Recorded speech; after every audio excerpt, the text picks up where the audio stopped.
El Club Beisbol Viladecans ha presentat els seus equips per la nova temporada a totes les categories. Des dels infantils als sèniors, tots i cadascun dels jugadors i entrenadors han entrat al camp per rebre l'aplaudiment del públic i fer-se la fotografia oficial. L'equip sènior, que juga a la divisió d'honor i ha rejuvenit el seu planter, confia en les seves possibilitats de millorar el 6è lloc aconseguit la temporada passada. Es un equipo joven, pero tienen muchas ganas.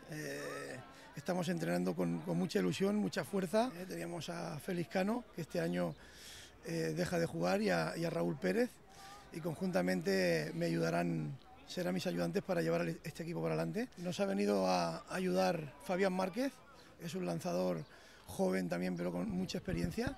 Ha estado varios años jugando en Estados Unidos y viene desde Venezuela i va ser el lanzador extranjero por nuestra parte.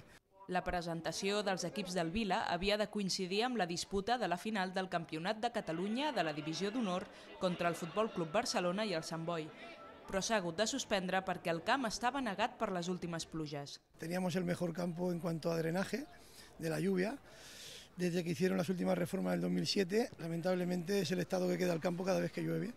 Llevamos 3 semanas sin poder practicar en el campo, lo cual no nos va a ayudar para nada, pero bueno, no queremos pensar en eso y no queremos poner ningún tipo de traba. Estamos trabajando más fuerte para que no se note eso.